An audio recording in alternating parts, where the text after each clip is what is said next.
from Kern Government Television. Welcome to this week's Kern County Board of Supervisors meeting.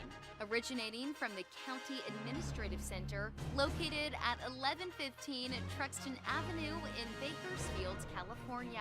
Grounded in ideas, energy, and innovation, Kern County's vision is to be a driving force for the world's fifth largest economy. And our mission is to exceed expectations of the communities we serve, changing the way they feel about government, those who manage it, and the services it provides. Today's Kern County Board of Supervisors meeting will convene momentarily.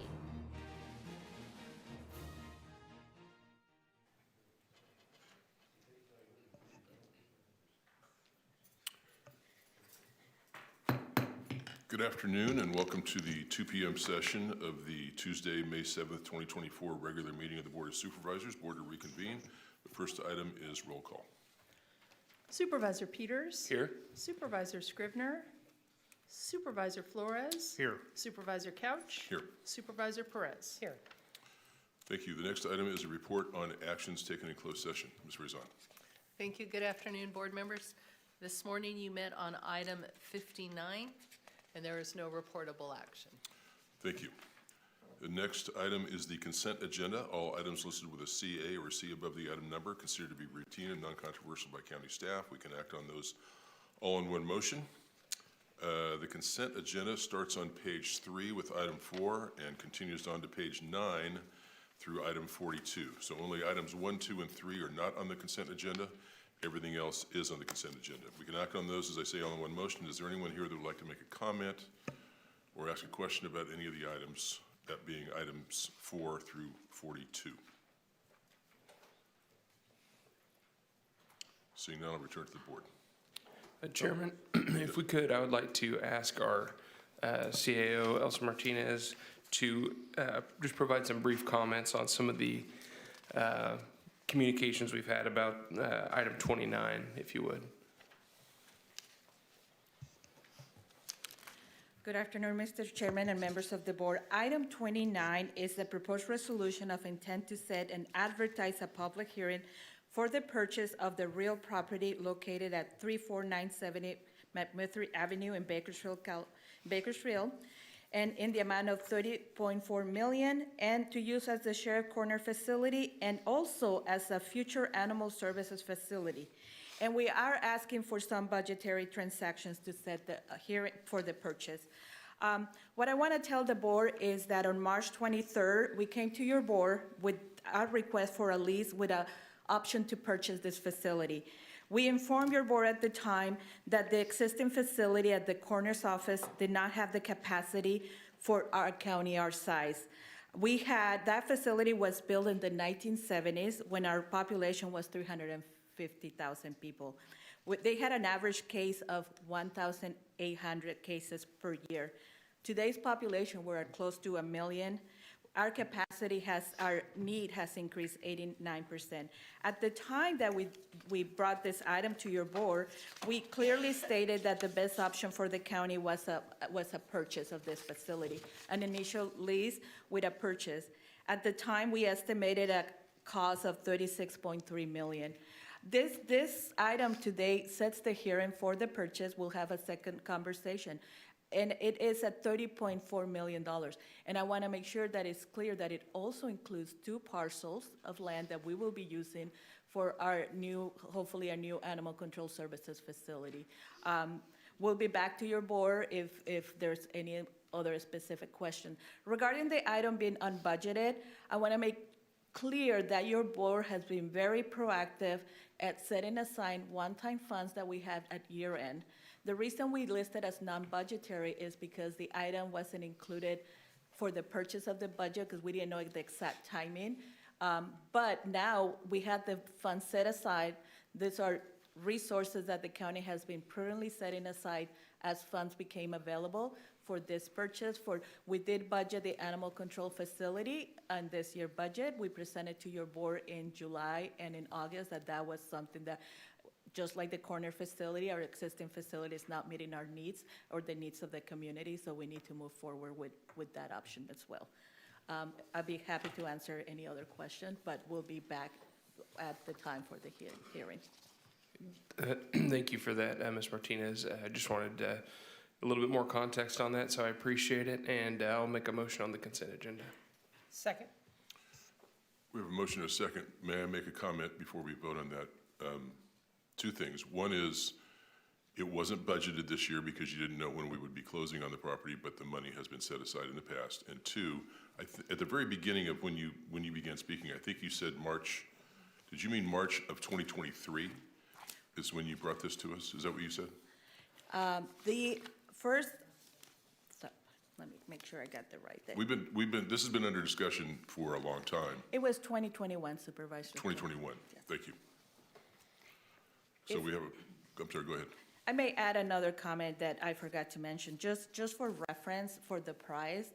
Our current, if this is a specialized facility, usually a specialized facility, the price per square footage is between the range of 800 to 1,000. This is just a little bit over $300 per square foot. So it's a very good price Thank you. for a specialized facility. Thank you. So we have a motion and a second. Please cast your votes. The motion is approved, 4 ayes, 1 absent. Supervisor Scrivener. And by the way, that item 29 was just setting the hearing, correct? Yep. Okay, that takes us back, I believe, to the top of page 2.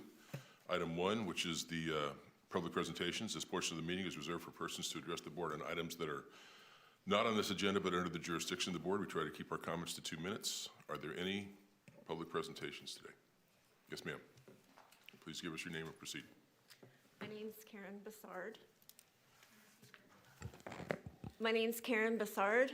I've been employed with the County of Kern for 18 years, and I'm a constituent of District 3. I was here about 2 weeks ago regarding leaves, employee leaves of absences. Since then, you referred it to the COO, who responded not by phone call or in person, but via email before she talked to risk management or county council. One of her response was, "This is outlined in the Employer's Guide to Family and Medical Leave Act, page 47. The employer is responsible in all circumstances for designated leave as FMLA qualifying and giving a designation notice to the employees." Sounds good. The designation notice informs the employee that the requested FMLA leave will be designated as FMLA leave and sets out the requirements applicable while the employee is on leave. Another response was, the county is responsible for determining FMLA, not employees, which means that if they don't request it, the county can put them on it. Doesn't matter if it's for the flu or a non-qualifying illness, these employees are being placed on FMLA leave that they did not request, and mandatory leaves of absence because someone can't read the whole section, which says the employee requests. She also did not reach out to risk management because the information I was receiving from county HR and my department HR was incorrect because workers' comp injuries fall under a different guideline under risk management. So I am imploring you to please rectify this situation by going over the policies, rereading them in the entire section, and not just designating paragraphs here and there, which that is what is currently being done. Thank you. Ms. Broussard, I think the person you're speaking of is sitting right there, right? No. Right there, waving at you. Oh, yes. While you're here and she's here, why don't the two of you get together and talk? If you have the time. Thank you. Any other speakers today?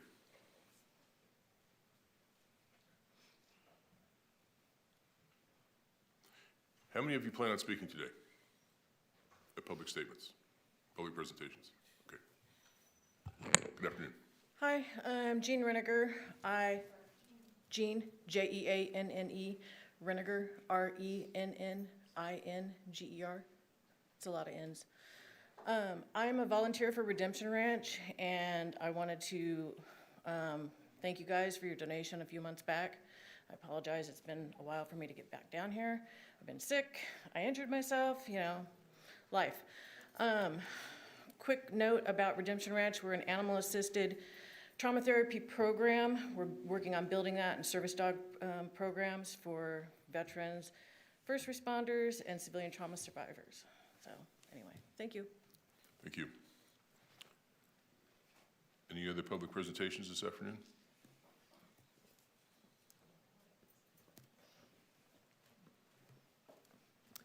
Paul Infeste, District 3. I wasn't even going to bring this up this morning when I spoke, after reading some comments on Facebook about what happened this morning with people asking for resignations. I just want to say I really appreciated District 3 Jeff Flores's how he stated it. It was not just a safe plan for everyone to follow up here. It was also a sane one. We need to let our justice system do its work.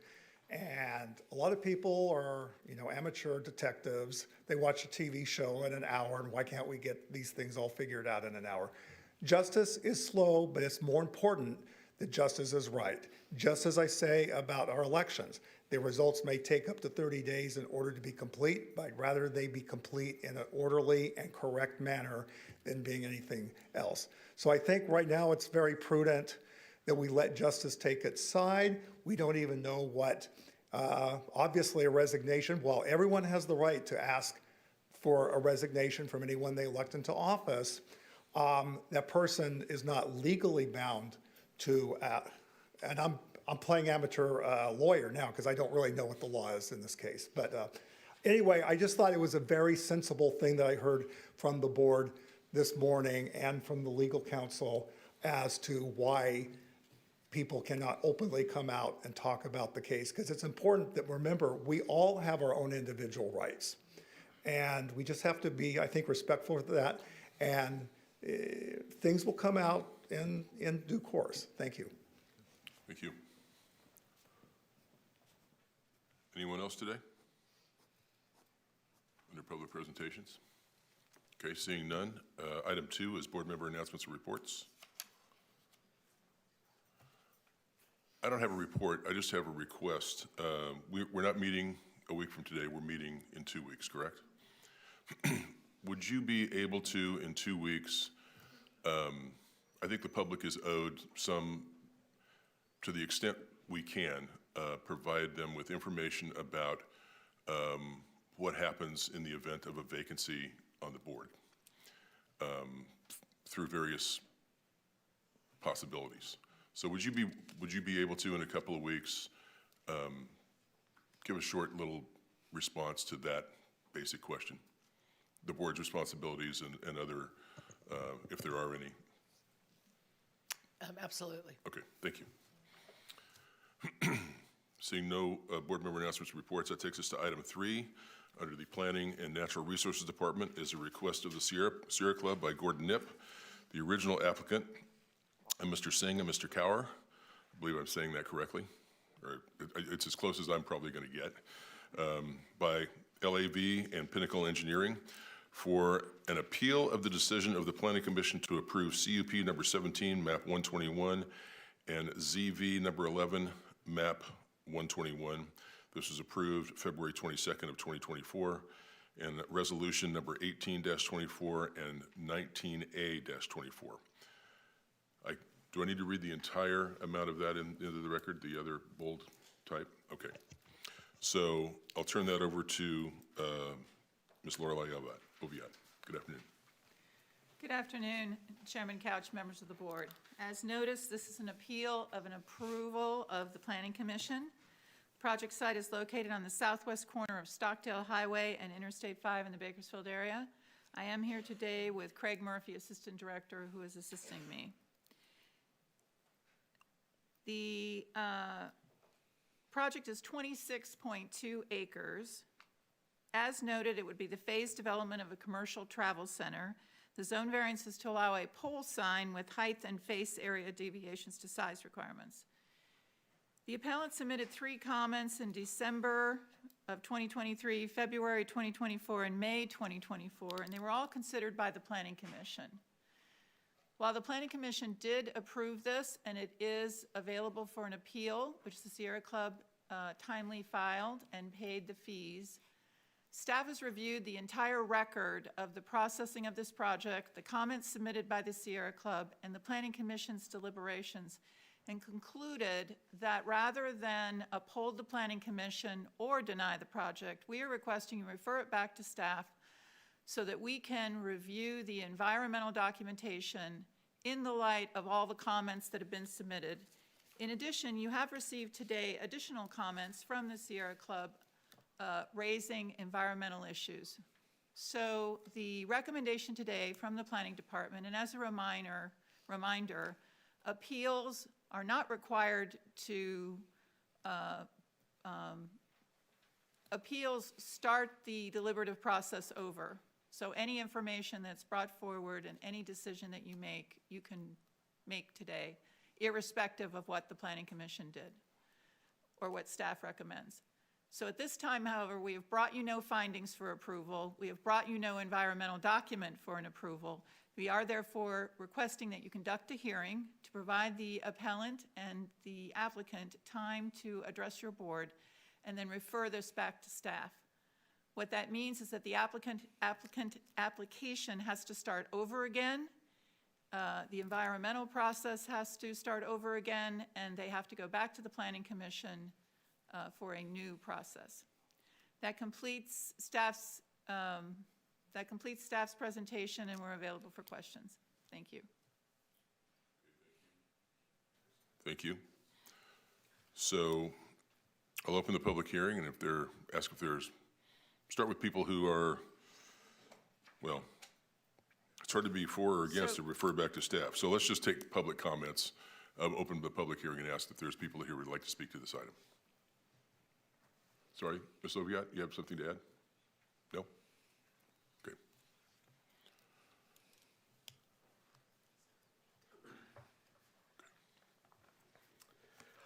I'm Gordon Knipp. I'm the vice chair of the local Sierra Club chapter. I just want to briefly mention a couple of issues that apply to this, and for that matter to other projects as well. One issue, habitat loss and species issues.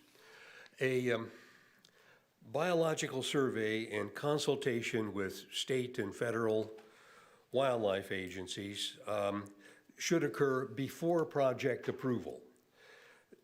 To approve this project before decisive current input from wildlife resource agencies is received, neither you, the decision makers, nor the public have any idea whether there are significant species and habitat issues, nor do we know what mitigation may be required.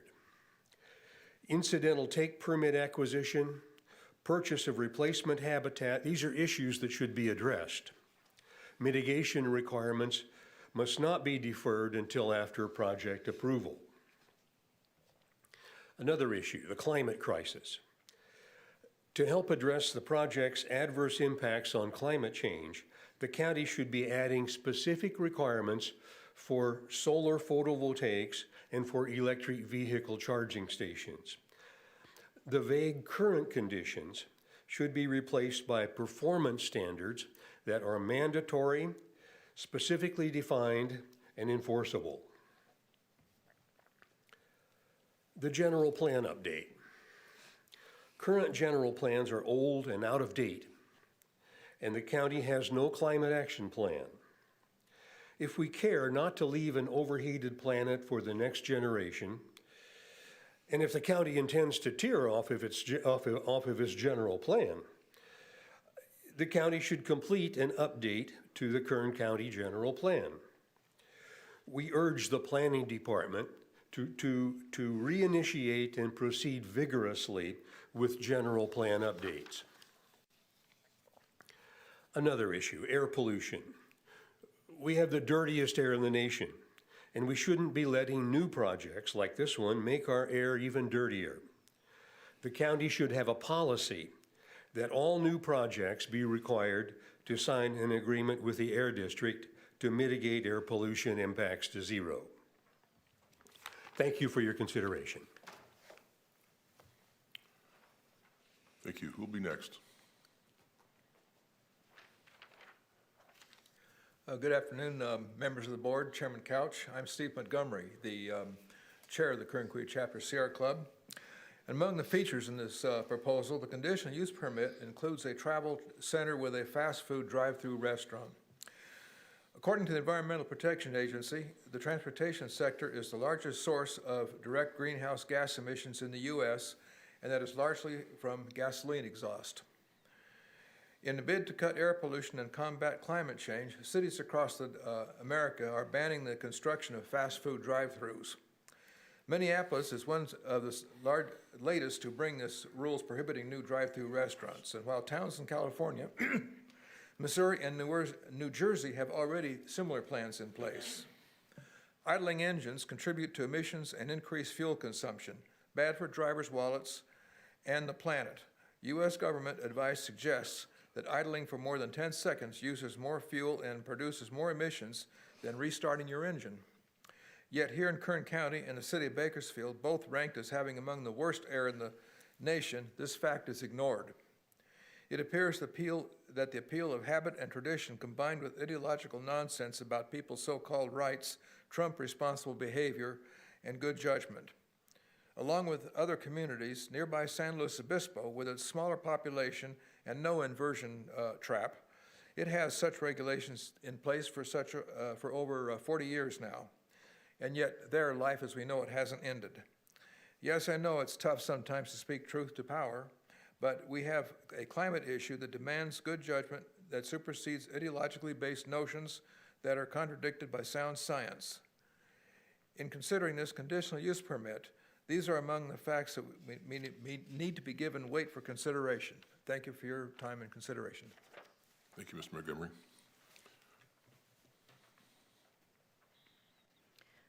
Good afternoon. My name is Lori Pasante, and I am a constituent of Mr. Peters in District 1. I have a 13-year-old son and a 7-year-old daughter who both have respiratory issues. They were born here in Bakersfield, and they have been raised entirely in Bakersfield. And when it comes to projects like this one, when I think about the way the modeling for a climate future here in Bakersfield, there's actually a really wonderful book that I encourage everyone to pick up called On the Move. And I have spoken to this board previously about climate migration. We are already seeing that happen. We are already seeing the impacts. We're gonna see people priced out of their neighborhoods and because of gentrification, because people from the South are not gonna be able to live where they are living now. They're already getting pushed out of the coastal areas where 70% of Californians live. When that happens, we're gonna start to see economic, viability look kind of nice for a while, and your property values will go up. But at some point, under the current scenarios, which by the way, were projected actually to exceed even the worst imagined greenhouse gas emission scenario for the planet, we're going to see a day when I'm gonna try to sell my house and nobody who could potentially buy it will be able to get a mortgage. I don't want that day to come. I don't want Kern County to be uninhabitable. I don't want us to no longer have any water for people to live here. I don't want my children to have health issues. We have to start thinking about the climate modeling for our area. We have to have a general plan. We have to have a legitimate climate adaptation plan. We have to think about resilience. And we have to think about how we're going to survive together, because that's our choice, to survive together or not. It's gonna take all of us, and you as decision makers bear a tremendous responsibility that I do not envy. But I do stand ready to support the efforts to have the conversation. Thank you. Thank you. Any other speakers? Yes, sir.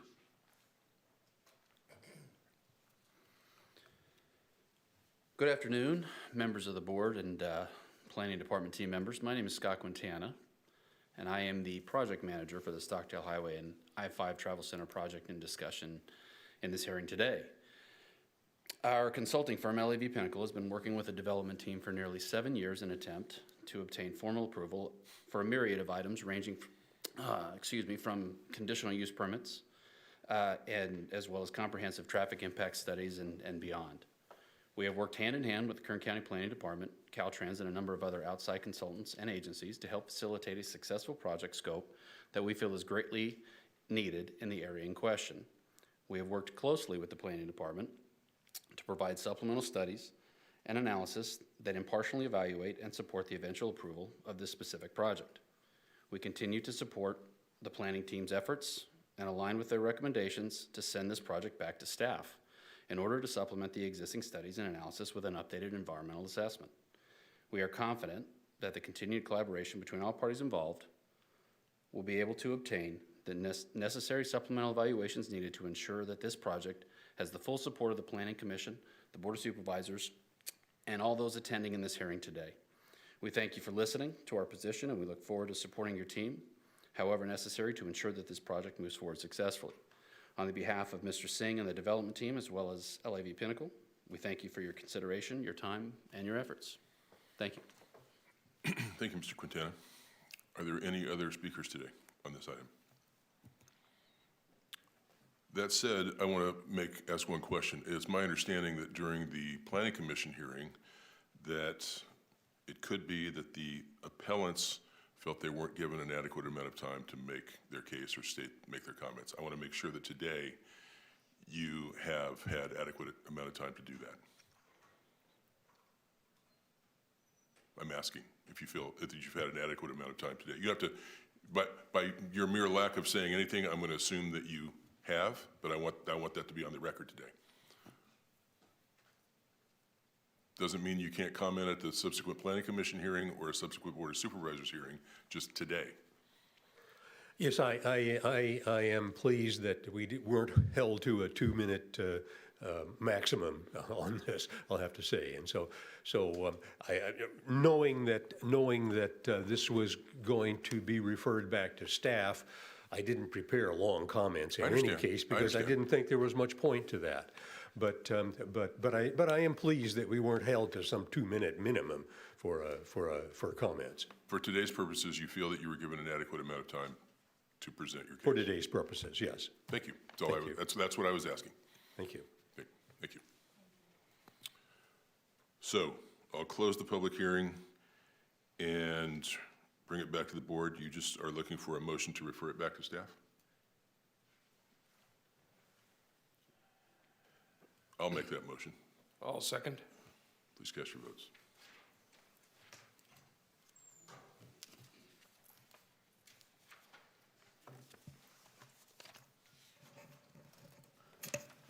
The motion is approved, 3 ayes, 2 absent, Supervisor Perez, Supervisor Scribner.